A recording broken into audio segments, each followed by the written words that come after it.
vez, no sé qué problema de configuración tenía esto, pero bueno, vamos a arrancar con desarrollo embrionario. A ver si podemos hacer el video que no salió muy bien hoy a la mañana. Habíamos dicho que la embriología descriptiva demuestra la sucesión de fenómenos aplicables a todos los metazoos, incluido el ser humano, y lo divide en 4 etapas: la fecundación, la segmentación, la gastrulación y la organogénesis. ¿Sí? Nosotros habíamos charlado un poco de esto cuando vimos la parte de aparato reproductor femenino y dijimos que el hipotálamo produce factores de liberación de gonadotrofinas, ¿sí? Los GnRH, que actúan sobre la parte de la adenohipófisis para que éste libere dos gonadotrofinas que son muy importantes en el ciclo ovárico y en el ciclo uterino de la mujer, como lo son la folículo estimulante y la hormona luteinizante. Nosotros sabíamos que la folículo estimulante lo que hacía era madurar a un cierto número de folículos que se hallaban en la corteza ovárica, ¿sí? A los folículos primordiales, que iban cambiando, ¿sí? De tamaño, iban incrementando el número de capas celulares e iban produciendo una serie de productos, en este caso algunas hormonas, que iban a inducir, ¿sí? Que iban a inducir ¿a quién? A la capa, ¿sí? A la capa funcional del endometrio femenino. Y todo esto a consecuencia de que, perdón, o a colación de que, y por si hay una posible fecundación y un posible anidamiento o implantación. Es decir, todos los meses, sí, el útero y el ovario trabajan al unísono junto con el hipotálamo y la hipófisis para preparar el cuerpo de la mujer por si hay fecundación. ¿Sí? Bueno, entonces, sabemos que el FH hace este trabajo. Luego, si ustedes se fijan, tienen más o menos acá el número de días, van a ver que aproximadamente al día 14 se produce la ovulación. Esto es relativo, ¿sí? Es un esquema. Pero hacia el día 14 se produce la ovulación. ¿Qué significa esto? Que ya la folículo estimulante cumplió su trabajo, ¿sí? El folículo se desarrolló y eclosionó un ovocito desde el ovario. Pero para todo esto, ¿sí? Las células tecales, ¿sí? Y las células estromales o las células de la corona radiada, bueno, que nosotros vamos a ver acá como las células de la granulosa, fabricaron hormonas. En este caso, bueno, las células tecales, que son células de tejido conectivo que están rodeando el ovocito en diferentes estadios madurativos, lo que hacen es producir varias hormonas, como por ejemplo la testosterona, sí, andrógenos, que luego se van a desdoblar a estradiol y se van a transformar en los famosos estrógenos, que son los que le dan las características sexuales a la mujer junto con la progesterona. Progesterona que va a comenzar a ser producida por el resto de las células que quedan en el folículo una vez que se produjo la ovulación. Pero bueno, a todo esto, cuando se produce la ovulación, el pico de folículo estimulante decae, baja, ¿sí? Y aumenta progresivamente el pico de hormona LH, la luteinizante, que casualmente se llama de ese nombre porque va a activar la estructura que queda en el ovario, ¿sí? Ese folículo vacío que ahora se llama cuerpo lúteo. ¿Qué hace la LH? Bueno, la LH lleva al ovocito a completar la meiosis 1, ¿sí? Y a iniciar la meiosis 2. ¿Por qué a completar la meiosis 1? ¿Por qué? Porque la mujer nace ya con un cierto número de folículos, unos cuantos miles, pero ninguno finalizó la meiosis 1, sino que cuando comenzó el desarrollo de las oogonias en el estadio fetal, todos los ovocitos primordiales quedaron detenidos en la etapa de diploteno de la meiosis 1, ¿sí? Pero cuando se produce la ovulación, finaliza la meiosis 1 y comienza la meiosis 2, pero hasta la etapa de metafase. Metafase que va a transcurrir y va a terminar con la meiosis 2 cuando ocurra la fecundación. Si no ocurre la fecundación, el ovocito va a terminar con meiosis 2 y en etapa de metafase.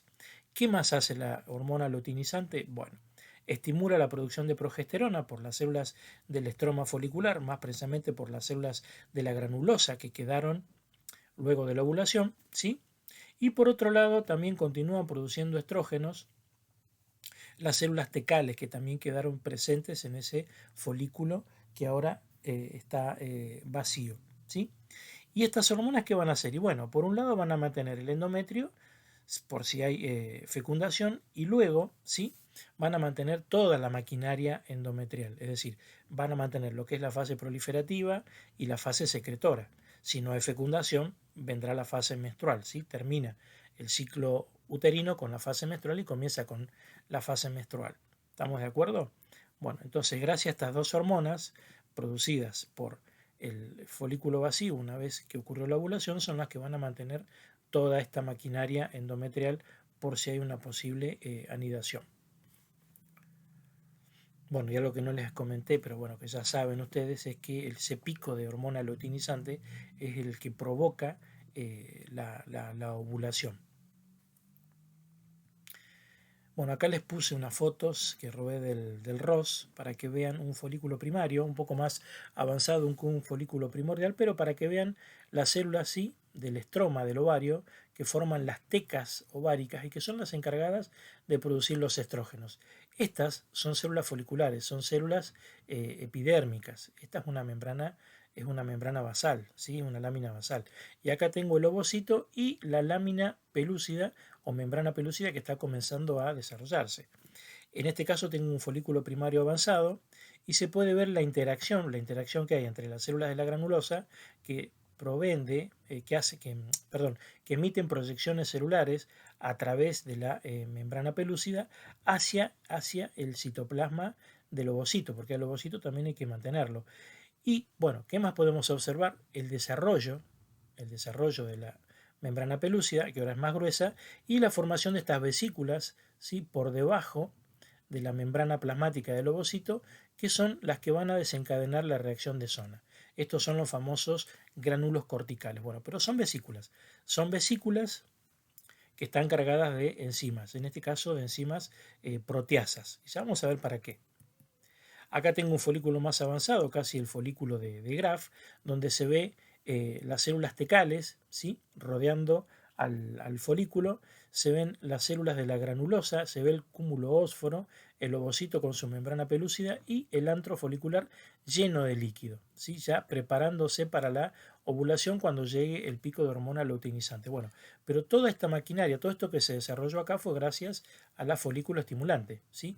Y todos los estrógenos que fueron liberando las células tecales fueron preparando, ¿sí? Y promoviendo el desarrollo del endometrio, ¿sí? Hasta acá tenemos solamente folículo estimulante y estrógenos. Cuando llega el pico del luteinizante ocurre la ovulación y la liberación del óvulo hacia las trompas de falopio. Si no hay fecundación, entonces no hay producción de progesterona por parte del cuerpo lúteo y sobreviene la menstruación. En cambio, si hay fecundación, la estructura que se forma a partir del cigoto, ese blastocisto, ¿sí? O una parte de ese blastocisto va a comenzar a producir gonadotrofina coriónica, la HCG. Eso que usualmente mide la mujer con el EVA-test para saber si está embarazada o no, o cuando el médico le pide, el ginecólogo o el médico clínico, le pide, sospechando que está embarazada, que se haga un análisis de sangre. Bueno, tanto en la sangre como en la orina sale la gonadotrofina coriónica y me está indicando, ¿sí?, que esa mujer está embarazada.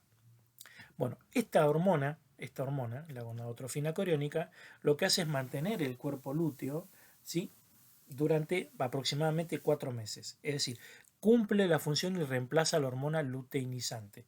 ¿Por qué? ¿Por qué les digo esto? Porque las mismas células de la granulosa que quedaron en el cuerpo lúteo comienzan a producir otra hormona que se denomina inhibina. Y la inhibina lo que va a hacer es evitar que la adenohipófisis siga liberando folículo estimulante y luteinizante. ¿Por qué? Porque ya hubo fecundación. Entonces, como no está la FSH y la LH en la sangre, el mismo trofoblasto va a producir HCG. ¿Para qué? Para mantener el cuerpo gravídico, para mantener el cuerpo lúteo y para que siga produciendo estrógenos y progesterona y así mantener toda la estructura uterina en óptimas condiciones para la anidación, ¿sí?, y el embarazo. Entonces, hacia el final del 4.º mes, el cuerpo lúteo ya degenera, ¿sí?, sufre una regresión a medida que la secreción de progesterona, ahora a cargo del componente trofoblástico de la placenta, se torna adecuada para mantener el embarazo, es decir, deja de funcionar el cuerpo lúteo y ahora la placenta se hace cargo de la producción de la progesterona para automantener toda esta estructura. Bien, ya sabemos lo que es la fecundación, no hace falta que lo volvamos a ver. Y acá, esto sí, a esto hay que repasarlo un poquito. ¿Por qué? Porque nosotros sabemos que el espermatozoide sufrió una serie de cambios desde su contacto con las células del Sertoli en los túbulos seminíferos del testículo y su posterior paso hacia el epidídimo, sitio donde, si mal no recuerdan, se producía la maduración de los espermatozoides. Una vez que llegaban al tracto femenino tenían que vencer todas esas barreras físicas, ¿sí?, y ácidas que había en el epitelio vaginal para luego llegar al cérvix, al cuello del útero y avanzar hacia el útero. Pero ese moco cervical tiene determinadas sustancias que hacen que el espermatozoide ahora se active. ¿Qué significa que se active y que comience a tomar velocidad? Entonces se va a capacitar y va a comenzar una fase de hiperactivación para avanzar más rápido a través del útero hasta llegar a la trompa de falopio. Pero cuando llega a la trompa de falopio y se encuentra con el ovocito que fue ovulado con parte del cúmulo ósforo, que ahora sabemos que se denomina corona radiada, tiene que atravesar la corona radiada. ¿De qué manera? Bueno, la corona radiada es una serie de células de la granulosa que quedan unidas a la membrana pelúcida mediante el ácido hialurónico. El ácido hialurónico que forma parte de los tejidos conectivos es el mismo. Entonces, desde el acrosoma se libera hialuronidasa para denudar esa corona radiada, para ir separando las células y generar un túnel hasta llegar a la zona de la membrana pelúcida, ¿sí? Una vez que atraviesa la corona radiada, ¿qué pasa? Bueno, una vez que atraviesa la corona radiada, el acrosoma, que ya sufrió una serie de cambios, ¿sí?, a lo largo de su trayecto por el epidídimo y por el útero y las trompas de falopio, comienza a liberar enzimas digestivas, como por ejemplo la acrosina. ¿Para qué? Para poder degradar la zona de la membrana pelúcida. Pero la membrana pelúcida tiene una propiedad. Está formada por glucoproteínas, muy espeso, es muy espesa. Entonces, esas glucoproteínas son sitios de reconocimiento específico, es decir, que no puede entrar o no puede estar en contacto con esa membrana un espermatozoide que no sea humano. Entonces aquí comienza el primer reconocimiento específico entre las proteínas de la membrana pelúcida y las proteínas de la membrana del espermatozoide, que si es reconocido como tal comienza a liberar la acrosina y se forma un túnel a través de la zona pelúcida, de la membrana pelúcida, perdón, para poder llegar al espacio perivitelino previo a la membrana plasmática del ovocito. Cuando logra atravesar, porque ya fue reconocido como espermatozoide humano, llega a la fase de reconocimiento y adhesión por parte de proteínas, ¿sí?, y glucoproteínas periféricas de la membrana plasmática del ovocito. Cuando esto ocurre, ¿sí?, se desencadenan una serie de reacciones para evitar la polispermia.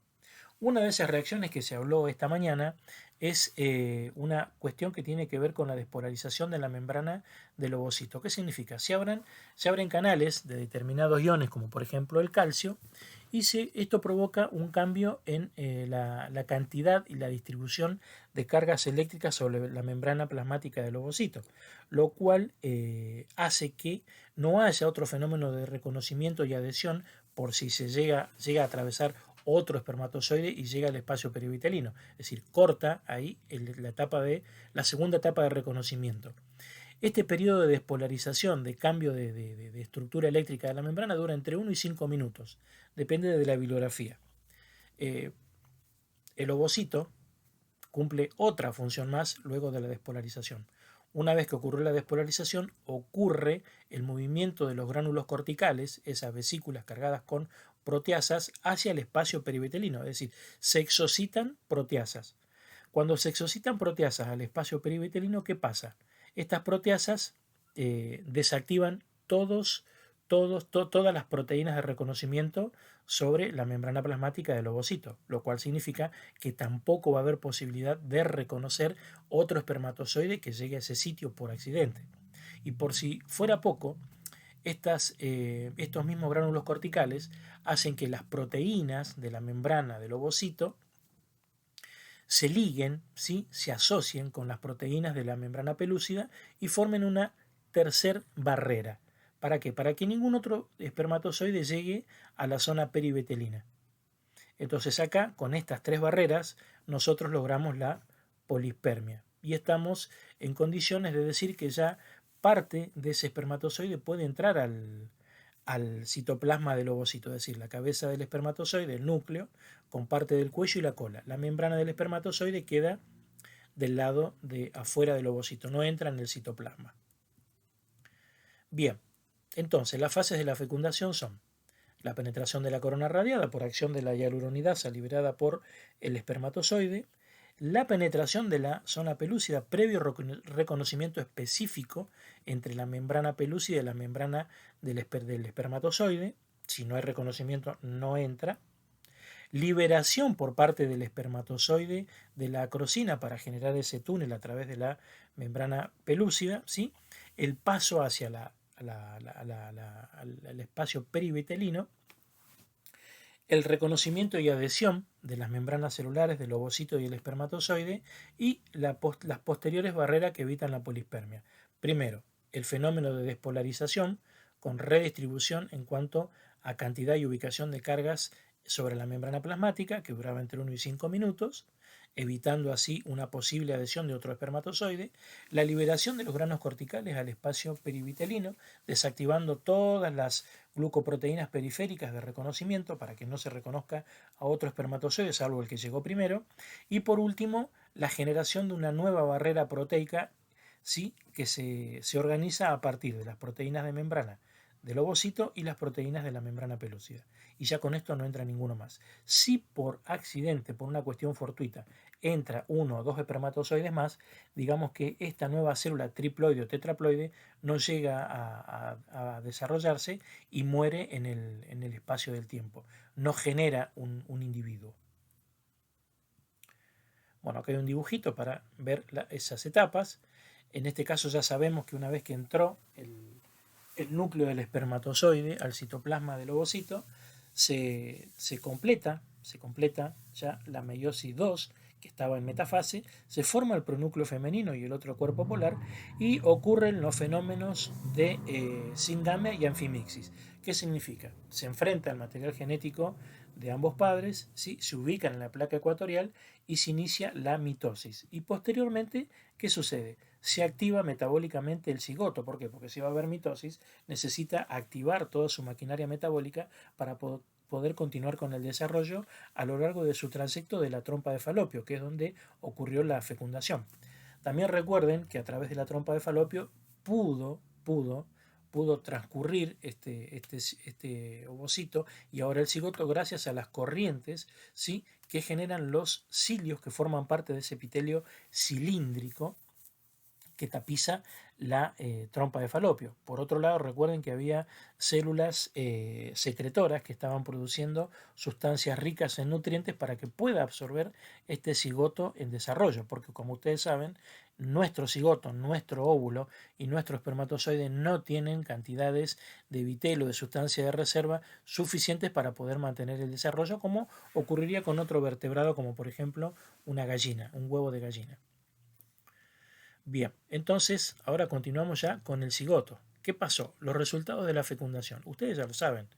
La formación del cigoto propiamente dicho, célula huevo, el restablecimiento del número diploide de cromosomas, ¿sí?, la determinación del sexo cromosómico y, por último, la iniciación de la segmentación, que era el otro paso que, del cual se hablaba en la embriología descriptiva. Bueno, este es el paso, creo a mi entender, más complejo para poder hablar de lo que es el desarrollo del periodo preembrionario. ¿Qué pasa? De la fecundación a la formación del cigoto y luego a varios estadios que sufre ese cigoto durante la segmentación que van a dar lugar a diferentes estructuras. La primera semana se va a formar el cigoto, la segunda semana recuerden que se forma el disco bilaminar y en la tercera semana se caracteriza por la formación del disco trilaminar a partir de un proceso denominado gastrulación. ¿Sí? Bien. Este es un detallito, un esquema también que está en los apuntes como para repasar lo que ya se habló. El ciclo ovárico, el ciclo uterino, la fecundación, la primera semana de desarrollo y la formación del blastocisto. Ustedes recuerden que una vez que se activa metabólicamente el cigoto, comienzan una serie de divisiones para generar diferentes células de diferentes tamaños. Recuerden además que estas células en este caso se denominan blastómeras y que son totipotenciales más o menos hasta el tercer día, hasta el estadio de 8 células, lo cual significa que si yo puedo sacar esa estructura de 8 células de la trompa de falopio, llevarlo a un laboratorio en condiciones óptimas y separar las 8 células, yo puedo obtener 8 individuos idénticos. ¿Por qué? Porque son totipotenciales, porque cada uno de ellos puede generar un individuo completo. En cambio, luego del tercer día, hacia el cuarto día, ya se forma una estructura bastante más compacta, con células mucho más pequeñas, porque como ustedes verán, la estructura no creció, sino que aumentó su número de células, pero no creció en tamaño. Entonces ahora estamos en presencia de lo que puede denominarse como mórula. Y en el caso de la mórula, ya no son totipotenciales, ¿sí? Ya están cambiando. Hacia el día 5, y ustedes recuerden que esta estructura necesita alimento y ya no le alcanza con el componente nutricio que le están dando las células secretoras de la trompa de falopio, va llegando al útero. Y en el útero las glándulas están produciendo la famosa leche materna, rica en glucógeno, pero no puede acceder a tanta cantidad de nutrientes. ¿Por qué? Porque tengo una barrera que, si bien es porosa, no deja crecer la estructura, y es la membrana pelúcida. Entonces, en este caso ocurre un fenómeno que se denomina eclosión, y en el fenómeno de eclosión, las células de la mórula que se organizan ahora en otra estructura que se denomina embrioblasto, ¿sí? Que es esta parte de aquí, y luego esta parte de abajo se transforman en lo que sería la cubierta del embrión en formación, que se denomina trofoblasto. Comienzan a producir enzimas digestivas, enzimas que van a digerir en alguna parte de la membrana pelúcida y van a abandonarla. Por eso se habla de eclosión.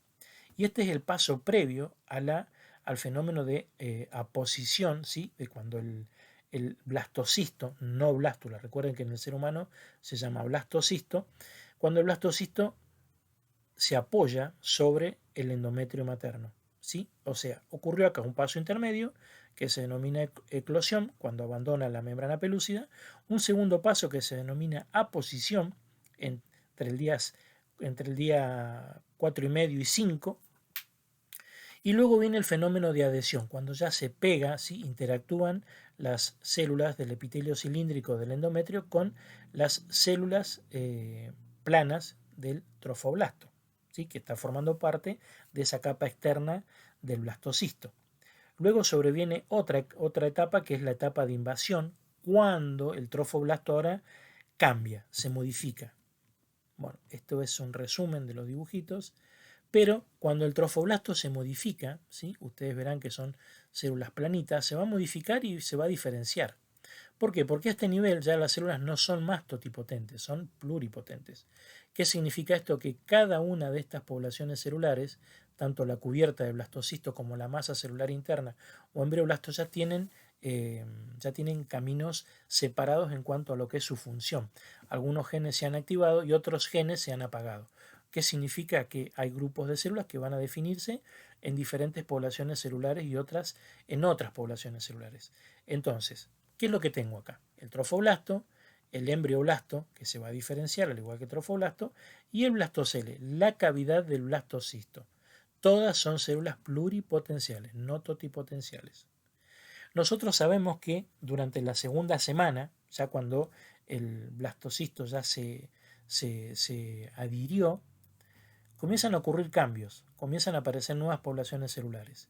¿Quiénes aparecen? Bueno, aparecen dos poblaciones celulares durante la implantación o para la implantación, ¿sí?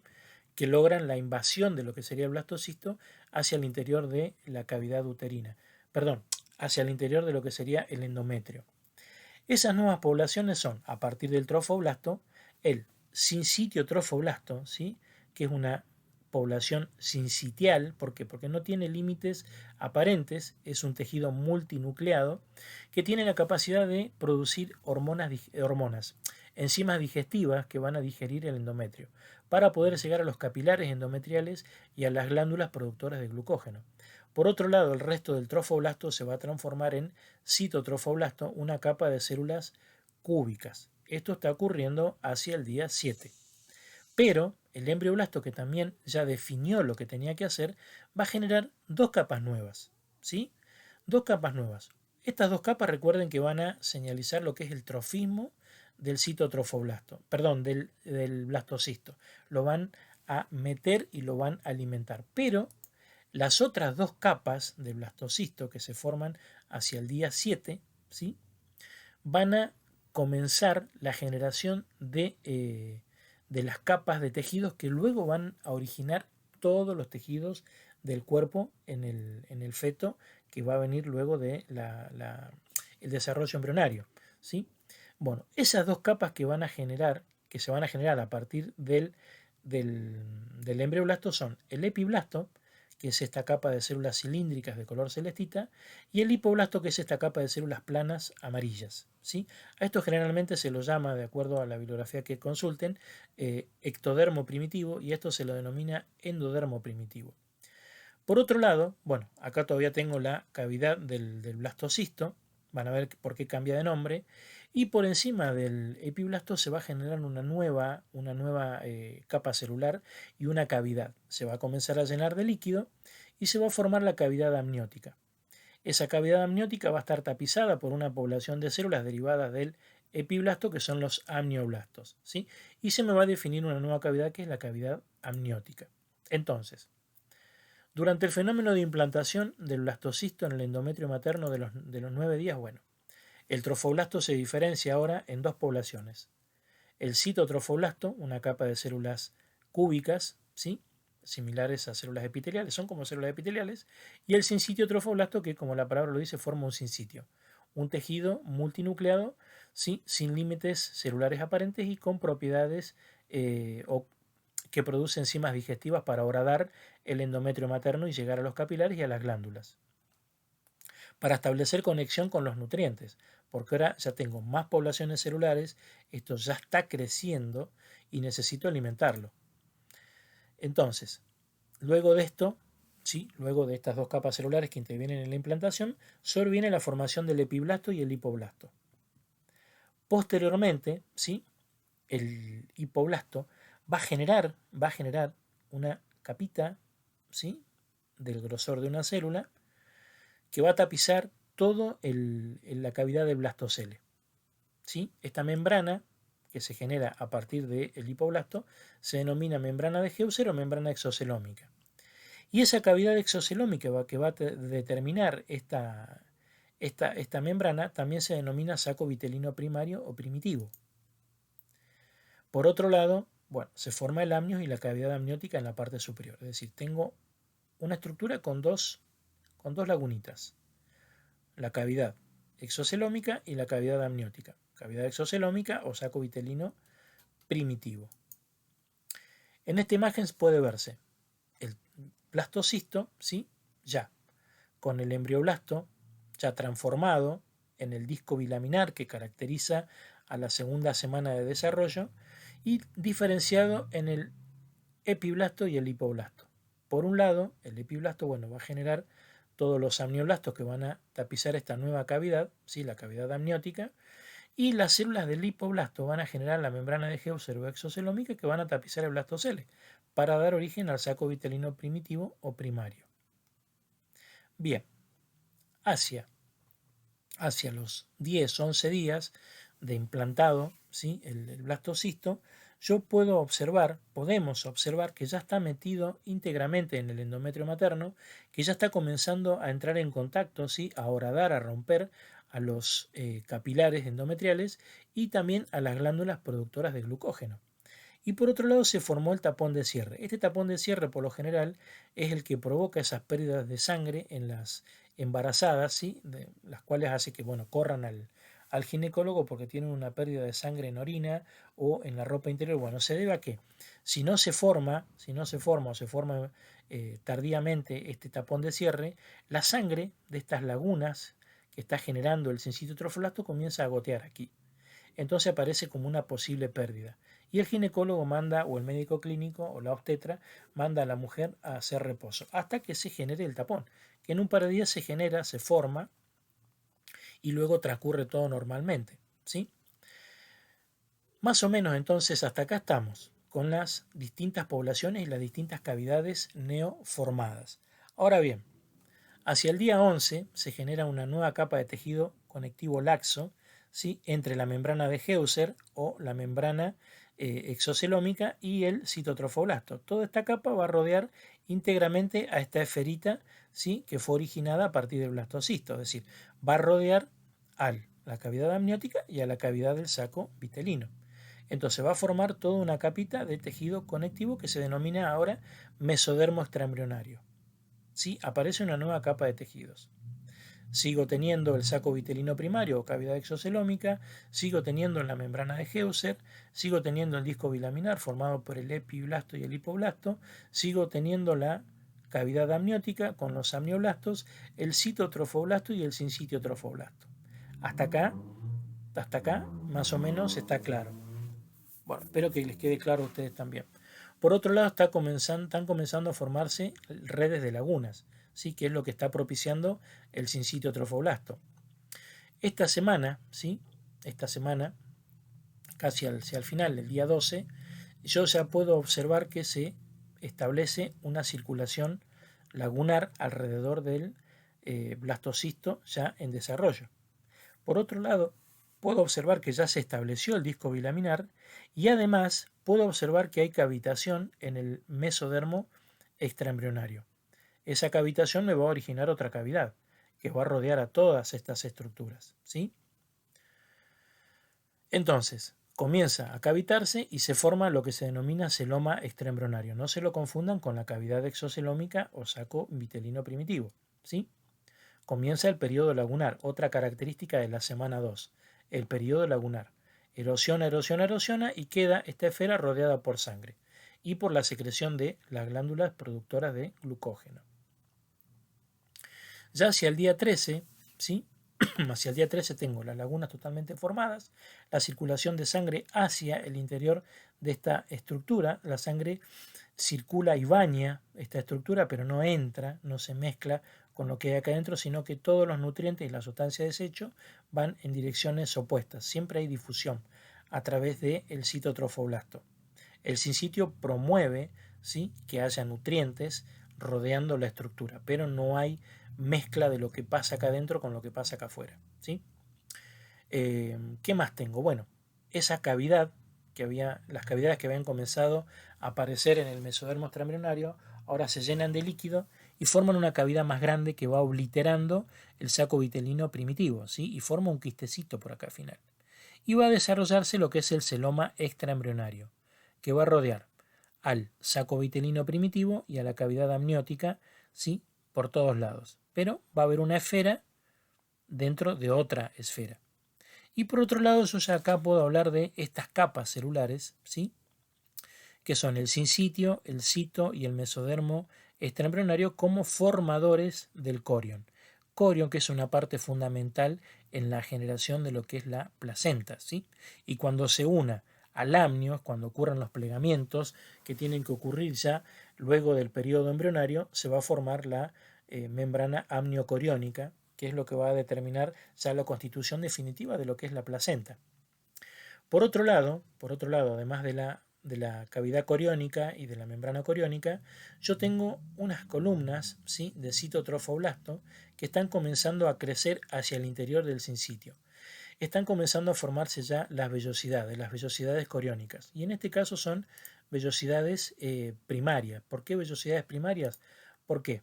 Porque tienen un corazón de citotrofoblasto, ¿sí?, y están rodeadas por sincitiotrofoblasto. Esto hacia el día 14 ya están establecidas. Pero, hacia el día aproximadamente, sí, hacia el día 14 también, ya se oblitera completamente el saco vitelino primitivo, ¿sí?, y ya queda constituida la cavidad celómica, ¿sí?, o la cavidad coriónica, y el saco vitelino primitivo o primario se transforma en saco vitelino secundario, ¿sí? Con eso estaría terminando ya la segunda semana de desarrollo. Y algo que también se forma acá es la placa o la lámina precordal, que es lo que va a servir de guía a la notocorda cuando comience a formarse durante la gastrulación. Y ya vamos a ver para qué sirve, cómo se forma y a partir de qué se forma. Además, y para no olvidarme, ya el mesodermo extraembrionario está formando el pedículo de fijación o tallo de conexión que va a transformarse en un futuro en lo que va a ser el cordón umbilical, a través del cual el embrión en formación se va a comunicar con la madre, ¿sí? Acá hay un poco de circulación placentaria, por así decir, ¿sí?, útero-placentaria, pero todavía no tanto con el embrión, sino con la placenta en formación y el endometrio materno. Acá ya hice un poco de circulación. No hay todavía sistema circulatorio propio del embrión. Para el resumen de la segunda semana. Luego de la implantación, bueno, ocurren varios cambios en el trofoblasto. Hay diferenciación del trofoblasto en dos poblaciones nuevas, el sincitio trofoblasto y el citotrofoblasto. El embrioblasto se diferencia en epiblasto e hipoblasto, originando el disco bilaminar característico de la segunda semana. Se forma la lámina precordal, que esto lo vamos a ver el jueves. Se forma el amnios y la cavidad amniótica, todas características de la segunda semana. Finaliza la implantación, ya queda totalmente inmiscuido dentro del endometrio, el blastocisto en desarrollo. Se desarrolla el mesodermo extraembrionario, que luego se cavita, ¿sí?, que va generando vellosidades primarias y el tallo de conexión. Y se forma el celoma extraembrionario o cavidad coriónica, que está formada por líquido en su interior, pero exteriormente la membrana es una membrana triple que involucra al mesodermo del lado interno, al citotrofoblasto en el medio y hacia la parte externa al sincitio trofoblasto. Eso es el corión, ¿sí? Parte fundamental de la placenta que ya se está desarrollando. Y por último, bueno, desaparece el saco vitelino primario porque es obliterado por el crecimiento de la cavidad coriónica y queda un saco vitelino más pequeño, ¿sí?, que es el saco vitelino secundario. Y con esto estaríamos ya en condiciones de terminar la segunda semana de gestación. Yo tengo acá un videíto cortito que les va a servir como de resumen, ¿sí?, donde puede observarse la genitalia femenina y bueno, vamos a ver qué pasa. Acá comienza el periodo de, ¿sí?, ¿de qué? De formación de los folículos, de maduración de los folículos.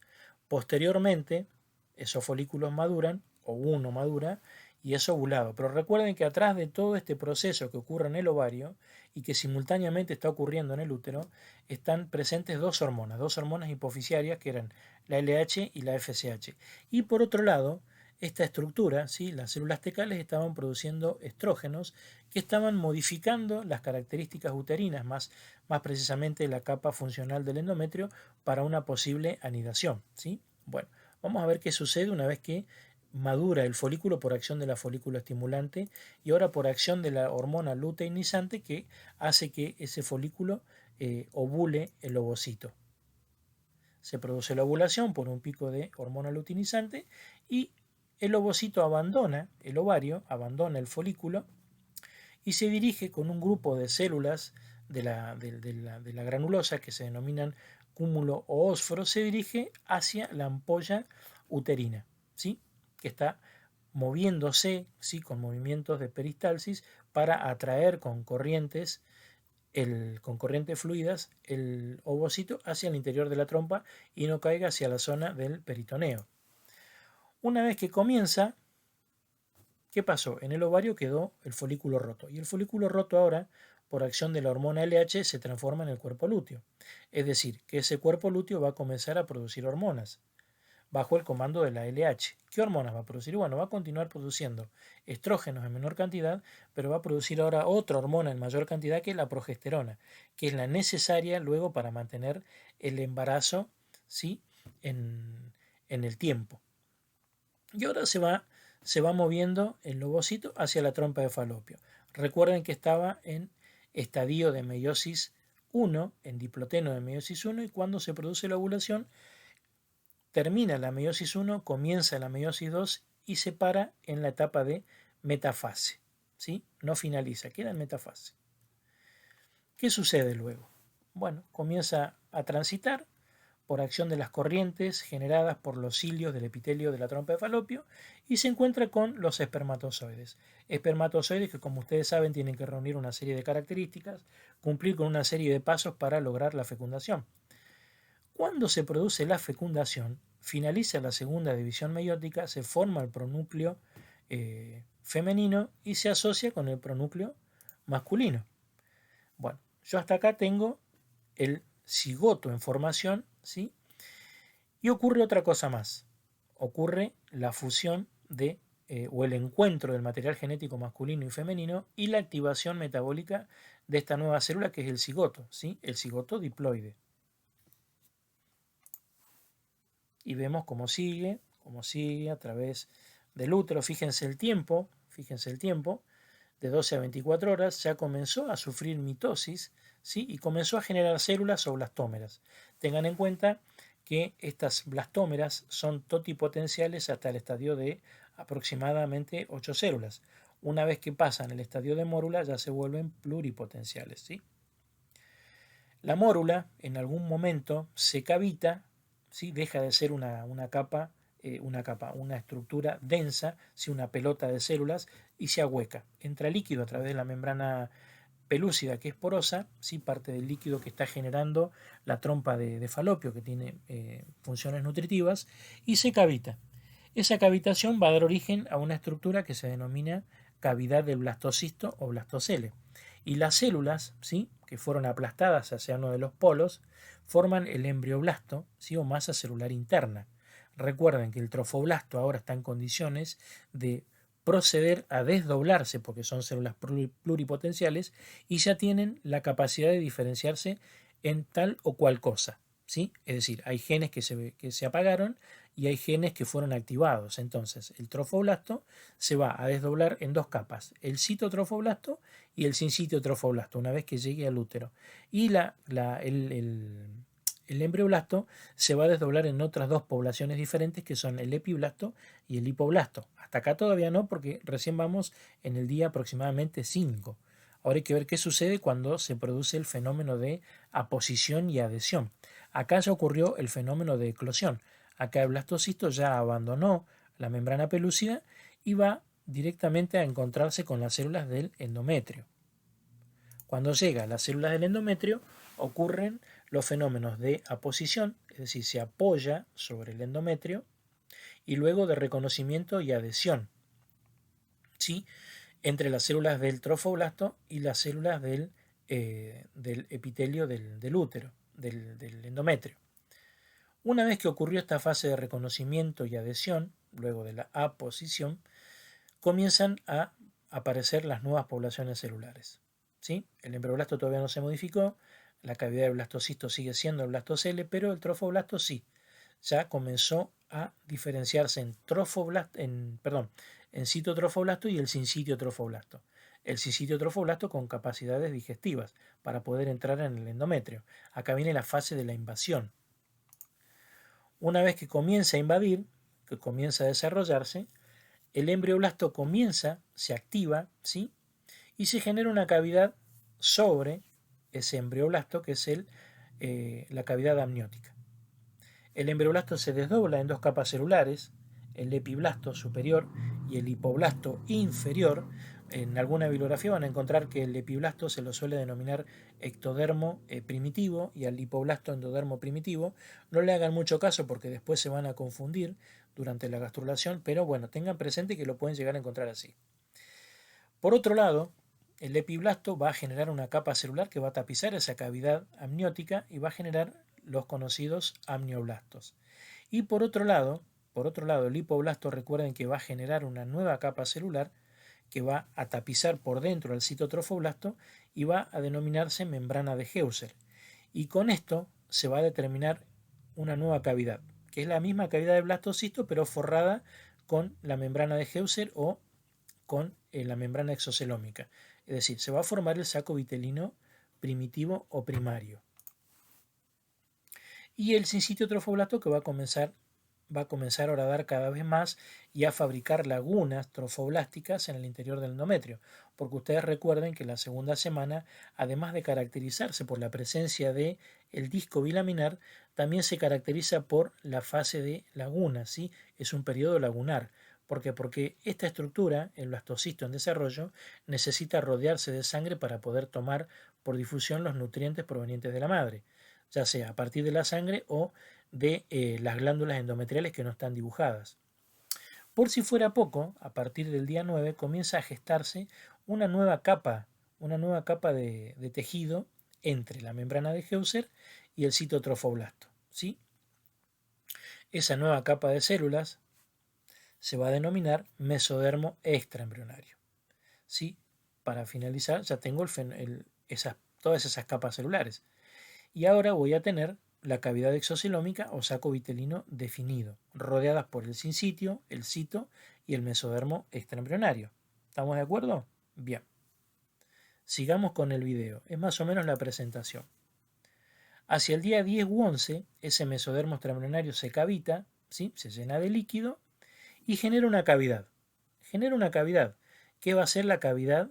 La cavidad del celoma extraembrionario o cavidad coriónica, que tarde o temprano va a terminar obliterando el saco vitelino primitivo, ¿sí? O cavidad exocelómica, y lo va a transformar en saco vitelino secundario. Pero me estoy adelantando.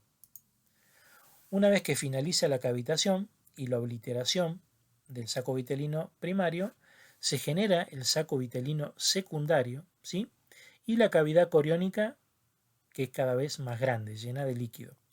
Tengo ahora la cavidad coriónica y la membrana coriónica formada por el sincitio, el cito y el mesodermo extraembrionario. También esta semana se caracteriza, además del disco bilaminar, por la formación del pedículo de fijación a expensas del mesodermo extraembrionario y la generación de las primeras vellosidades coriónicas. ¿Sí? Hay un montón de cuestiones que tienen que repasar para ver qué es lo que sucede con la segunda semana de desarrollo, pero más o menos arrancamos así. Y luego, bueno, después del día 13-14 ya tenemos que entrar a lo que es el periodo de la tercera semana, que va a involucrar los procesos que van a llevar a la gastrulación y a la formación de las tres capas conocidas por ustedes, que son el mesodermo, el ectodermo y el endodermo embrionarios, intraembrionarios. Y acá cortamos, ¿sí? Luego seguimos el jueves con la presentación de lo que sería la tercera semana de desarrollo. Cualquier duda me escriben a través del foro, a través del grupo o a través del mail. Pónganse a leer, el práctico lo voy a subir mañana después del mediodía, pero necesito que se pongan a leer primero la teoría, que vean los videos y bueno, después se pongan con el práctico, porque si no se les va a hacer un matete con todos los nombres, me van a llegar a odiar.